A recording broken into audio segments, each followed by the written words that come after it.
પ્રકરણ 81 ખિસકોલી.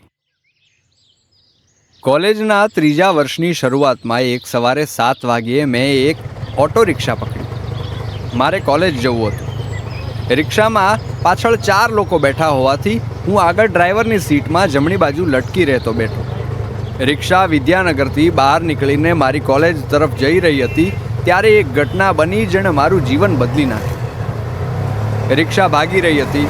હું બહારની તરફ મોઢું રાખીને ઠંડી હવા લેતો ઊંડા વિચારોમાં ખોવાયેલો હતો. રસ્તામાં એક ખિસકોલી વાડમાંથી નીકળી અને ભાગીને રસ્તાની બીજી તરફ જવા દોડી. હજુ એ ખિસકોલી અડધા રસ્તે પહોંચે એ પહેલાં જ રિક્ષાના આગળના પૈડા નીચે એ ખિસકોલી ચગદાઈ ગઈ, મરી ગઈ. રિક્ષામાં બેઠેલા દરેક માણસે જોયું પણ કોઈના પેટનું પાણી પણ ન હલ્યું. જાણે ખિસકોલીનો જ વાંક હોય એમ બધા હસ્યા. કોઈએ નિસાસો ન નાખ્યો.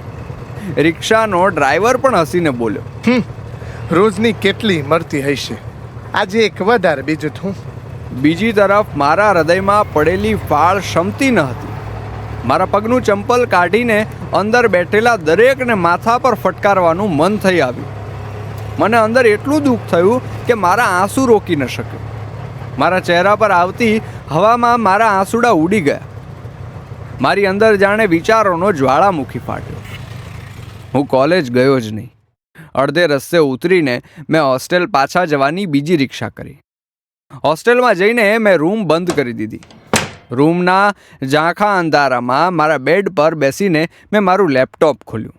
અંદરના વિચારોને ઠાલવવા માટે લેપટોપમાં મેં મારા વિચારો લખવાનું શરૂ કર્યું. માનવ જાતના મનની કઠોરતા ઉપર લખ્યું. હજુ થોડા શબ્દો લખું ત્યાં જ જાણે એ શબ્દોનું વિશ્વ મને પોતાની અંદર ખેંચી ગયું. હું સમય સ્થળનું ભાન ભૂલીને મારા વિચારો લખવામાં એટલો ખોવાઈ ગયો કે જાણે કોઈ જાદુઈ તાકાત મને વળગી હોય.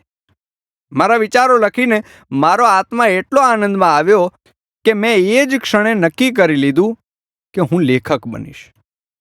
જીવનભર લખતો રહીશ. મારું જીવન એ ક્ષણે બદલાઈ ચૂક્યું હતું. હું એ લેખ લખીને આંખો બંધ કરીને બેઠો. જાણે જાતને ખોજવાની લાંબી યાત્રા પૂરી થઈ હતી. જાણે હું આખું આકાશ ખોળીને અંતે માળામાં પાછો આવ્યો હતો.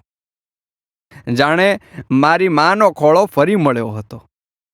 એ અંધારામાં બંધ આંખે મારા મનમાં મને દેખાયું કે હું બાળપણમાં રામબાઈને ટપાલ લખતો હતો ત્યારે પણ આવી જ ખુશી મળતી.